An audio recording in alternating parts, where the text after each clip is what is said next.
وخصوصا لما تكون مرأة بطول. Et en même temps, si la femme est dépolitisée, elle dépolitise pas.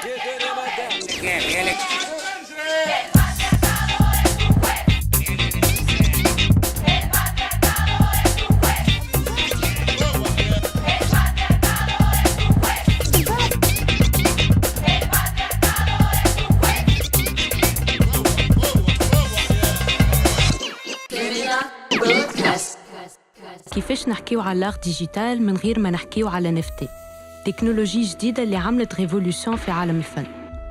عالسلامة، أنا ليلى، وفي الابيزود هذه قررت نحكيو على NFT موضوع الساعة. كما تعرفش شنو الكلمة هذه يجي نفسر لك. NFT معناها non-fungible token. باش نفهم وش معناها non-fungible token يلزم الساعة نفهم وش معناها fungible، اللي معناها remplaçable.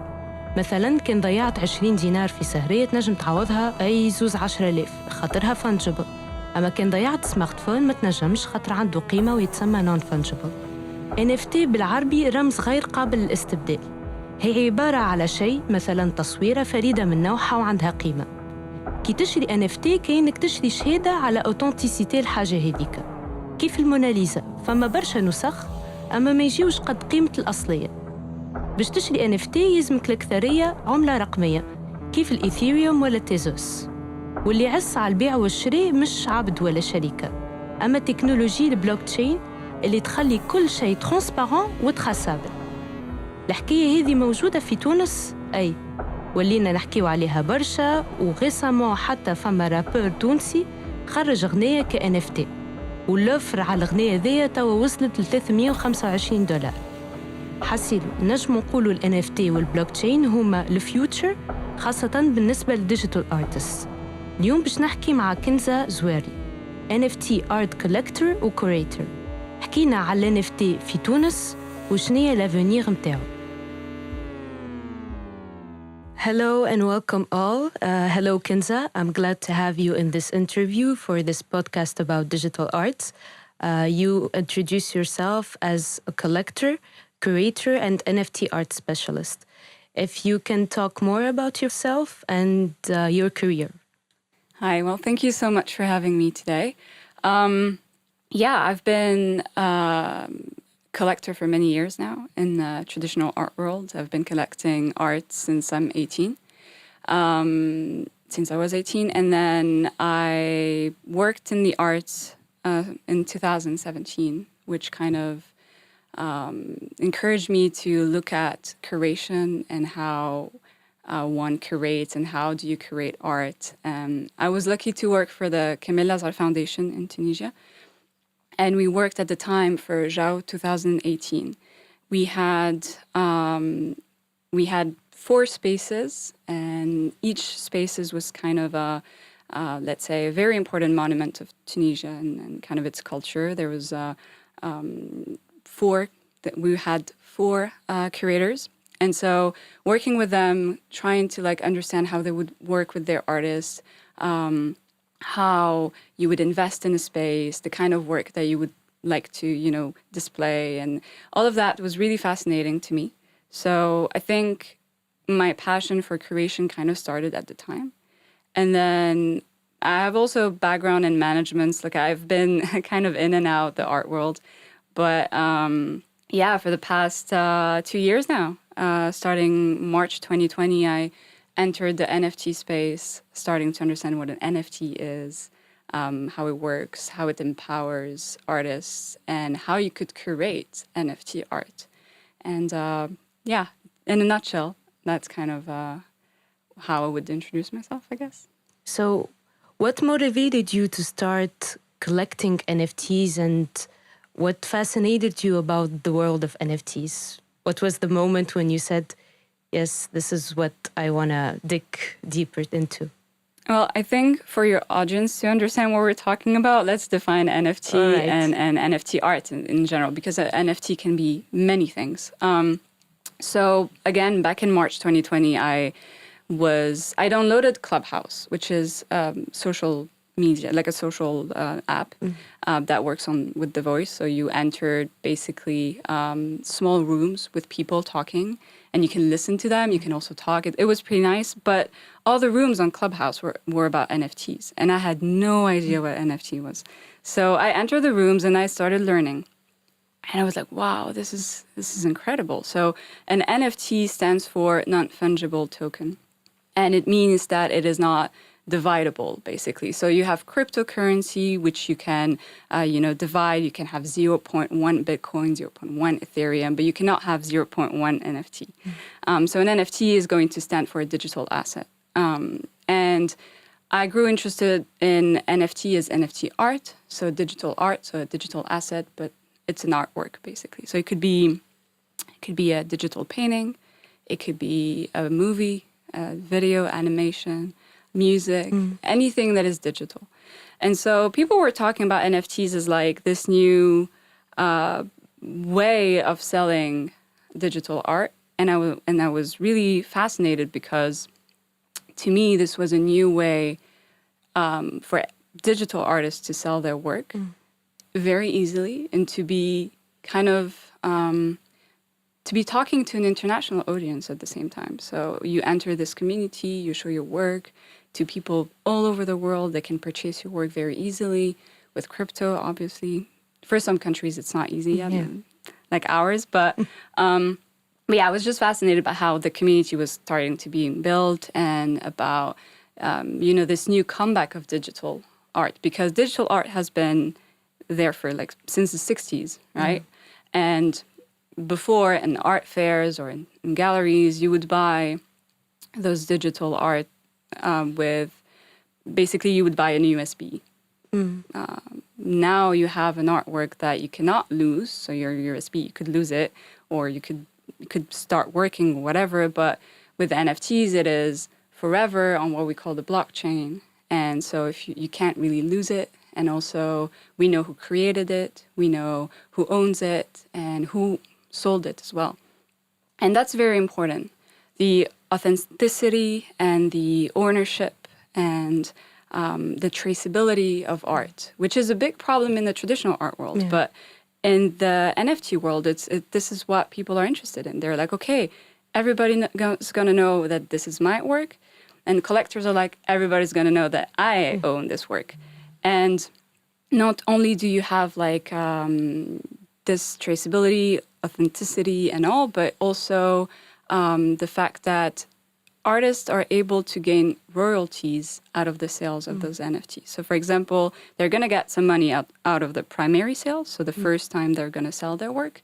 But then if those collectors decide to sell it again and again and again, every time there's a sale, the artist is going to get a percentage of that sale. And usually artists are kind of getting money out of those secondary sales more than the primary sales. So all of that was, to me, super interesting. And I was, I thought that would be amazing for Tunisia, but unfortunately we're not quite there yet. But yeah, I just wanted to enter it and see what I could, how I could participate and bring value to the space as well. Nice. And you brought this in your response that it's an added value and it's kind of a revolution for a digital artist, the NFT world. And I think especially for the African artists and even minority in Tunisia, because you get to present yourself to an international audience and you don't have the middleman sit between you. You have your space, you have your collectors. So what do you think is the added value for African artists, for African digital artists? That's a good question. I think there are many opportunities in the space for minorities in general, geographical minorities, gender minorities, sexual minorities. Obviously, they all get the chance to speak up, and small communities are being created to kind of empower those. But I need to say that the space is still, let's say, mainly driven by white men, because also the crypto world has been, led by white men for a while. And so it came from that culture. So if you go on NFT marketplaces such as Super Rare or Foundation, you can see the top 5 or top 10 selling artists. You're going to see they're all white men at 90%, right? But still, I think that people have the power to kind of gather together and decide to create organizations together, which we call DAO, decentralized autonomous organizations, and also just like clubs and things like that, and kind of highlight each other. So, of course, the fact that you can talk to an international audience and that you can show your work like to influencers or collectors in the space is always going to be a good thing and an opportunity, especially for minorities. But it's going to take some time. All right. In this context, I saw also you started with a collective that's super cool. That's called Cyberbat, and it's like for African digital artists. If you can talk about this collective and this experience. Very, very proud of Cyberbat. Yeah. So it was last September, end of September, beginning of October. I created an exhibition on the metaverse, which is a virtual world, called Crypto Voxels. So you have many virtual worlds. Crypto Voxel is just one of them. And I had a friend who built a gallery on Crypto Voxels and was like, Kenza, do you want to... he opened this for creators to just take over the space and curate.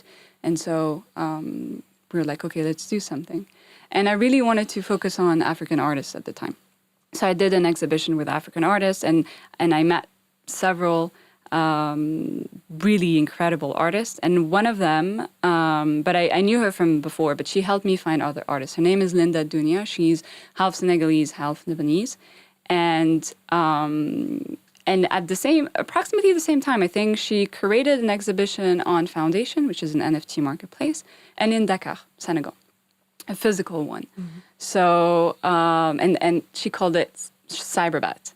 And so after I did mine, after she did hers, we talked again in November of last year, and she told me how she wanted to turn Cyberbat into a DAO and have North Africa being included in the DAO. So she had, she knew a bunch of artists in Africa, West, East, South, but it was in Central, but it was, what she was missing is kind of the North. So yeah, I decided to jump in, and we started building the DAO. So a DAO is, again, a decentralized autonomous organization. It works like an investment fund, I would say, where people will put a bit of money, and with that money, they're going to invest in things.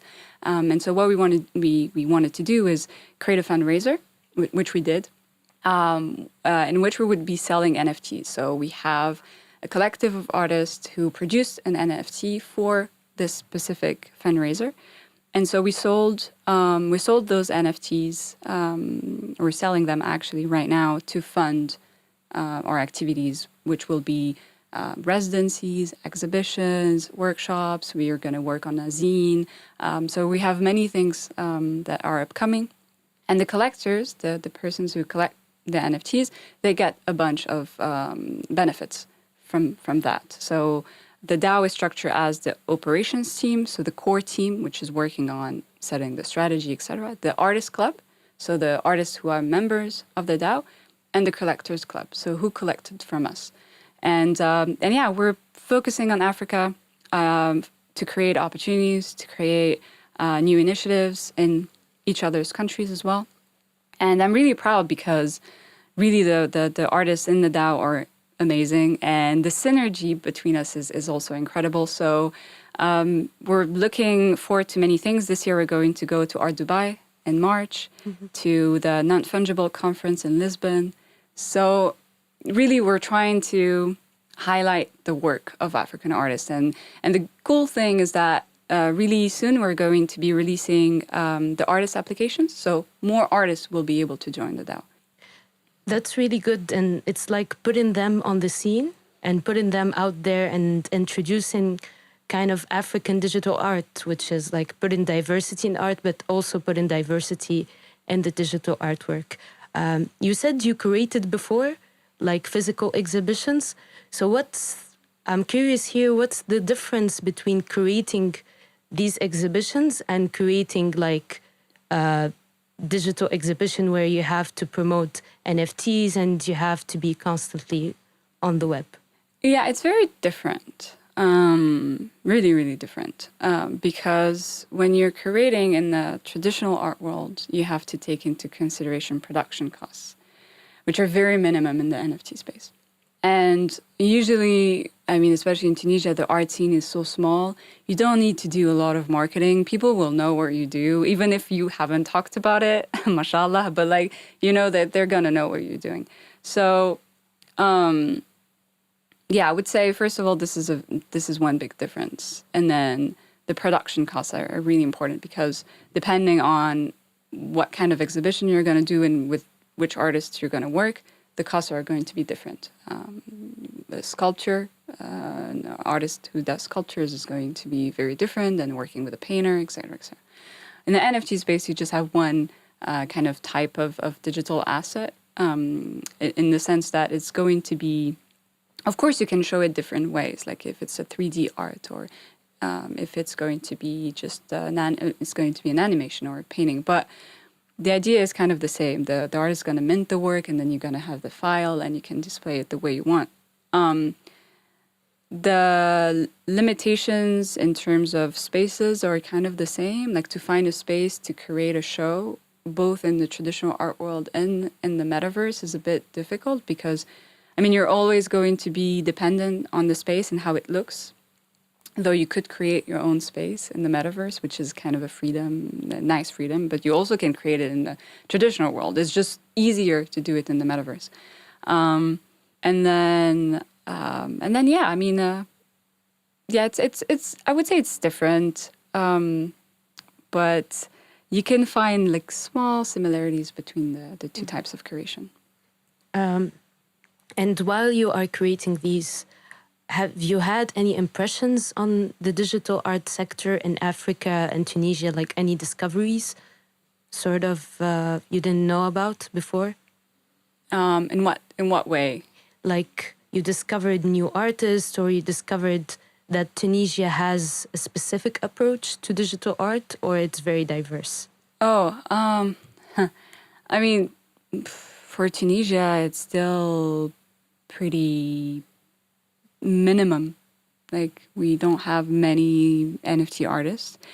It's growing, but it's still a very small number.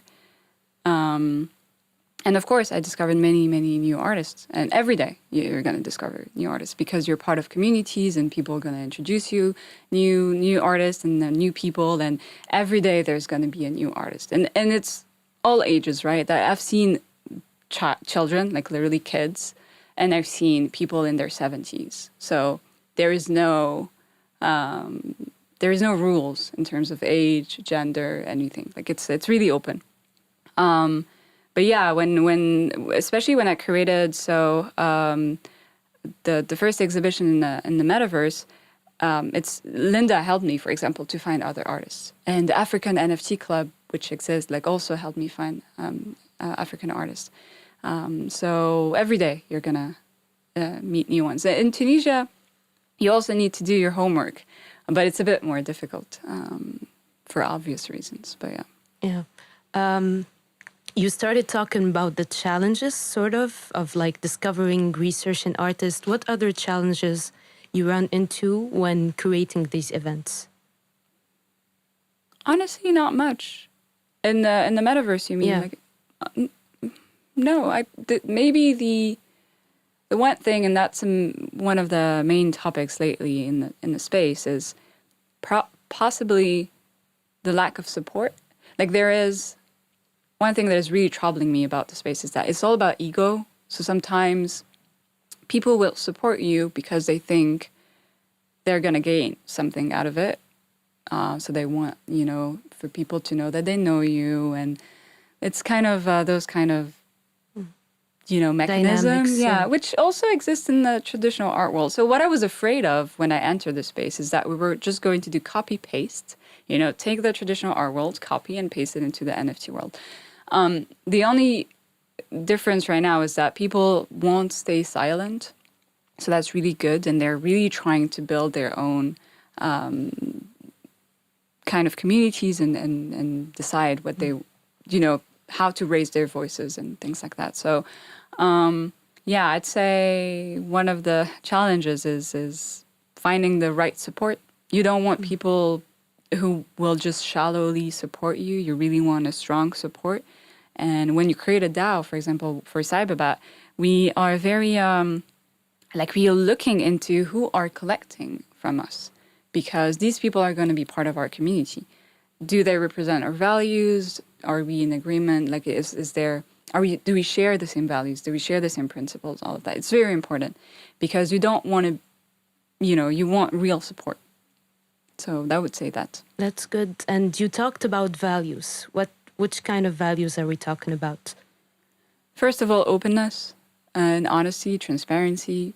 These are the value of the space in general, of the blockchain in general. Transparency, authenticity, being authentic, being honest, being transparent. I'd say, and being open, tolerant.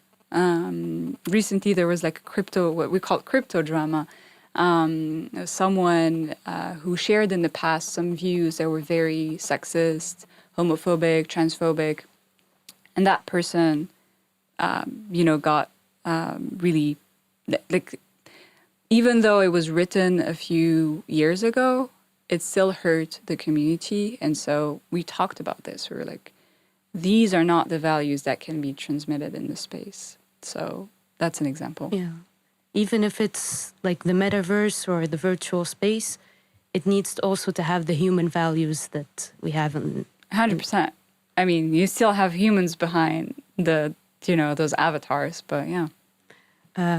Another thing and why I invited you here is because I joined many NFT groups, like NFT Tunisia, to see how the scene is going. And I felt it was pretty much like male-dominated. I don't know if you share my perspective or not. And I was happy to find that a woman is actually a pioneer in this field. Yeah, 100%. Like I told you, it's not only male-dominated, it's white, male-dominated. But we're evolving. But yeah, in Tunisia, I don't know if you were talking specifically about Tunisia or about the space in general. Tunisia's, yeah. I mean, Tunisia, for some of the startups or companies that work in the field, it's not really NFT related. I would say it's more blockchain and trying to build on that technology. Yeah, I saw men. I was invited. It was a funny story. I was invited to an event a few months ago to receive an award. My award was just mentioning women in crypto. I'm like, thank you so much for thank you for, I guess it's amazing for me to be a woman. Thanks. Great achievement. But I went and I was invited to speak on a panel with a few men. and I think I was just invited. I mean, I'm not sure, but I felt like I was just invited because they were lacking women. I think we were maybe 2 or 3 women speakers. And so, and I saw all of the Tunisians involved in blockchain and investment, but they're really more focused on, I think, not the art side, but more the technological side and financial side. The art is not there yet, the art scene and how it works. But you're right. And what do you think is the solution? Kind of the solution is not putting it in a superficial way, like you said, women in crypto, but do you think we should have trainings to speak up and say to women, you can enter this world? What do you think the challenges are? What is sort of the solution we can find in here? I think there are many women in the space. I just think they're not giving them space. I really think so. I think men are louder. They're easily put on the spot. I don't know. It's different. The dynamics are different. But there are many women in the space, amazing women in the space. In Tunisia, I'm afraid I'm not really familiar with how many women are in the space. But when I look at it from an international perspective, I see many, many amazing women. Again, it's just that right now men are louder. They usually come from that, the crypto world and the blockchain, which was, again, very male and white men dominated. But it's starting to slowly change. I know several people and several women working with women in the blockchain, with women artists, trying to to promote and highlight and launch initiatives, and you can find them. It's just that they're not. They need visibility. Yes, 100%. Yeah, and we started talking kind of the advantages of NFT and how it's important for a digital artist to have ownership, authenticity, and to put their work out there without the need of sort of many middlemen and many kind of structures. But what are the disadvantages of NFT? The disadvantage. Well, okay. First of all, I think there is a problem that is related to mental health, because in the NFT space, you need to be constantly active on social media. Like, it's insane. You need to be on 1,000 apps and talking to 1,000 people per day and promote your work over and over and over again. And it's not even sometimes your work that you're promoting. You're promoting yourself. You're selling yourself, which is terrible. And terrible for two reasons. The first one is that, well, obviously it's not good for you, to be selling you and not your art, and also for your mental health to be constantly on social media and constantly under this pressure of selling and showing and, showing yourself. And then the second thing is that people will buy you and not your work. So in terms of quality, art quality in the space right now, it's very questionable. Sometimes I see things that are being sold at insane prices, and I'm like, what is that? Why? Why? So these are the two reasons I say bad. And then I know where you want to go. I know you want to talk about the environment, the environmental consequences, and the question mark. Yeah, I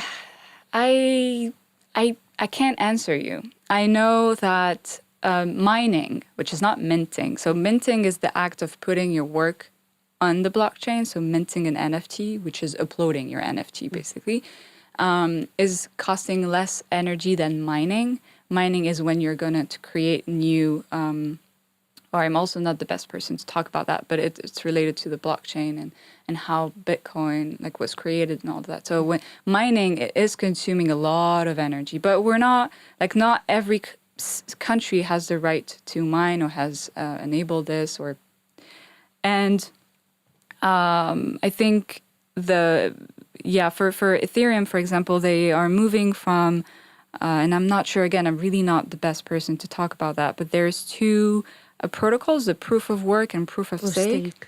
I think one of them, I forgot which one, is more environmental friendly and is should be where we are going to transition. And Ethereum already transitioned to that. And then you have very environmental friendly chains like Tezos, what we call green NFTs, and Polygon as well. And so it's I think we're finding solutions to all of these environmental concerns. However, let's be honest, what the pollution of also big companies or big manufacturers or existing in the traditional, the physical world is also consuming a lot of energy, polluting. It's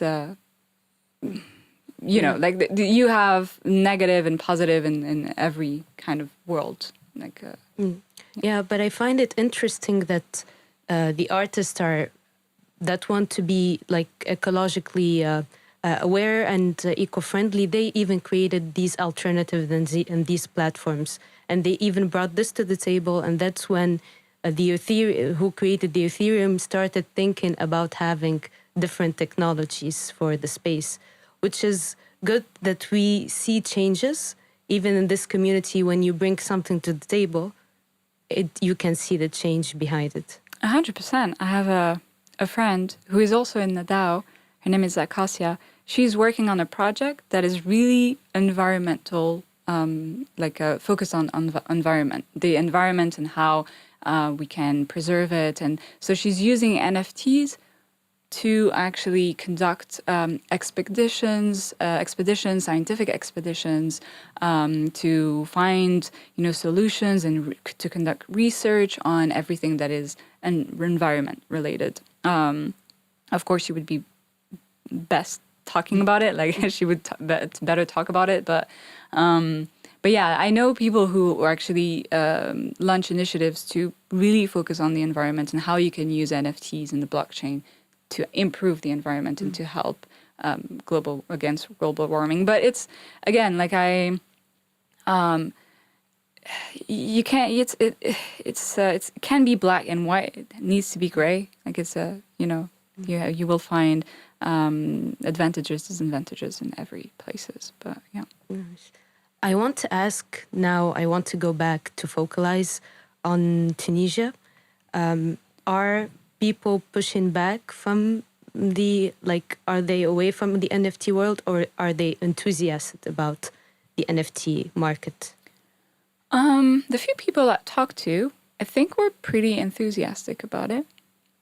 But we're quickly brought back to the reality of things where we know that we can't do a lot, especially when you are 100% Tunisian and based here and all. Like it's complicated. So I know a lot of people who really want to do things. Could be mint NFTs, but also could be initiatives in the space, in the digital space, in NFT space. But yeah, I haven't really met anyone who was like, no, I don't like it, or I'm not interested in. I think they're all very interested in the space, but it's those little challenges and obstacles that cannot let us fully, to explore fully the possibilities of the space. Yeah, the fact that cryptocurrency situation is blurry, the fact we don't have some laws that regulate this. What do you think the responsibility of solving this kind of blurriness comes? Is it just the stakeholders and who regulate, or is it the responsibility of other people? No, it's the government. The government needs to look into it. Whoever is responsible, right, for this. I don't know, I don't know, but yeah, it needs to come from the government. They need to say, okay, what is this? Do we want it? Do we not want it?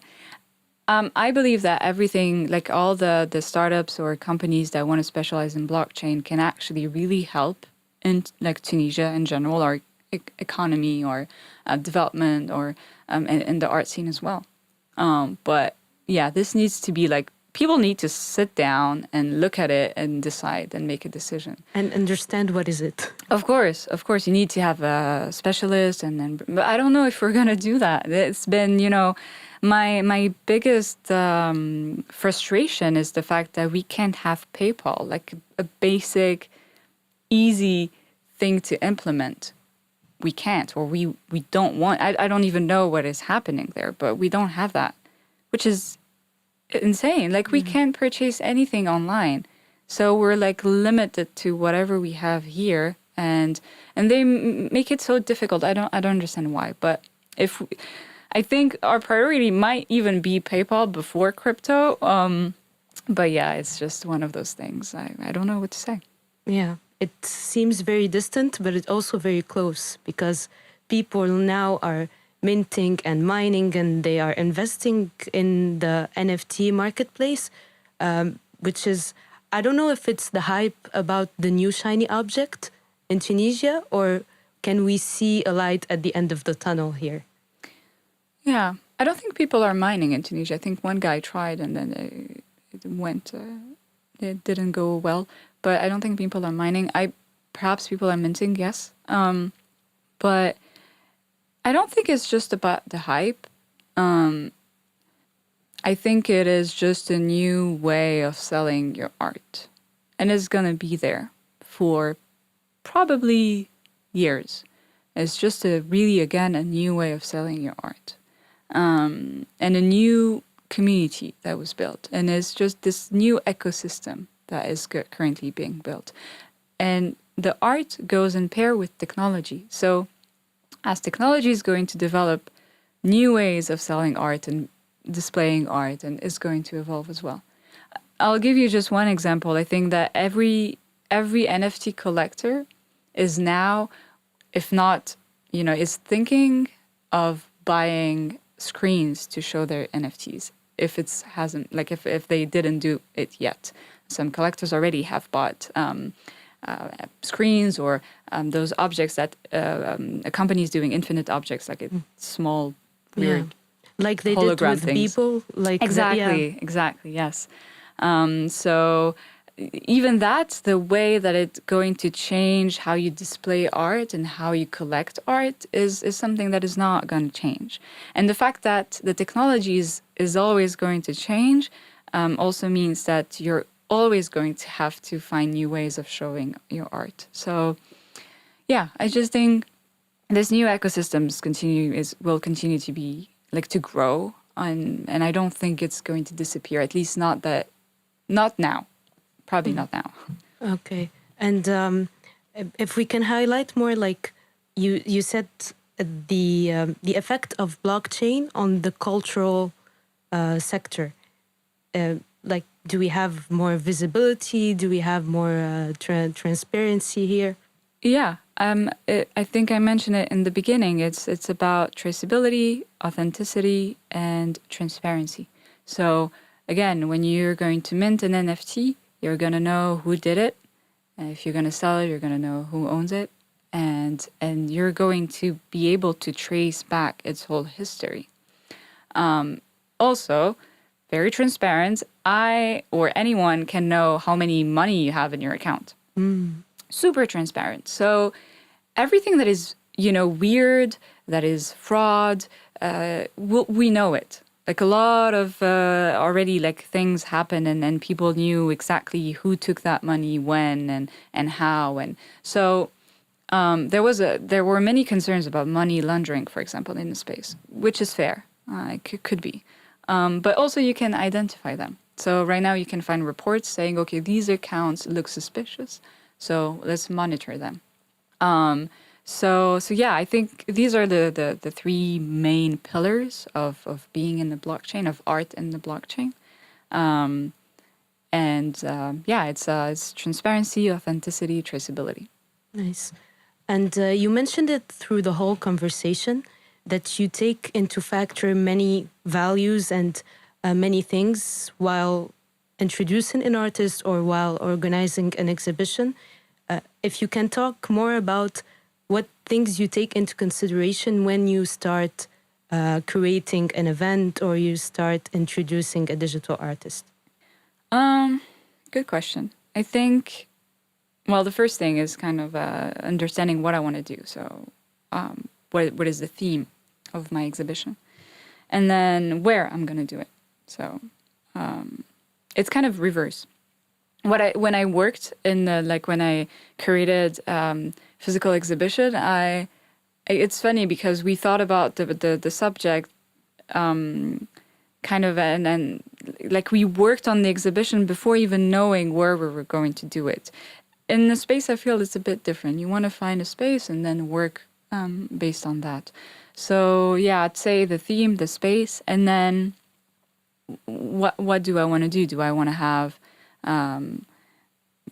artists making animations, just digital paintings, 3D sculptures, everything? I also need to pick kind of specific, if I want to focus on a specific medium or if I want to explore all of them.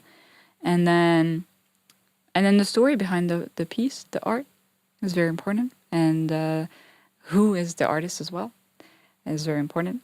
And I think it's all of that. But it doesn't really, it's not very that different from the traditional world. It's the same. I'd say I'd have the same approach, except for the space. That's it. But I think it's really good that you brought your approach, kind of highlighting the human side beside the technology, because you also talked about the quality. Now people want to own, and they can own low quality artworks, so that it doesn't matter to them as much. It matters the hype and the ownership aspect. So what do you do kind of to highlight the quality of the artwork and to make people interested in the... I mean, I think it depends. Yeah, I mean, for me, it's really, there's two things. There's, because I'm also a collector, I'm gonna find it beautiful, right? The art is going to speak to me. And so usually I ask myself, why? So why is this work speaking to me? And so I will use the answers of those questions to promote the work or like to select it and things like that. But some people, yes, it's true, they collect art that I believe is not transcendent, but they also have their reasons. Like, it's really, again, it's a good and it's a bad thing, because you're collecting from people who probably struggle and just want to put their art up there, but sometimes it's not that good. But it's also encouraging to have your work being collected. And I think also you're always challenged. You can collaborate, you want to improve. So there are, you know, it's also good to buy from artists that you're not in love with their work. But it's a good encouragement. But then, yeah, there is I think we need art critics a bit more in this space. And exactly like in Tunisia, we also need art critics, but we need more people writing, theorizing about art in the space, and then talking about,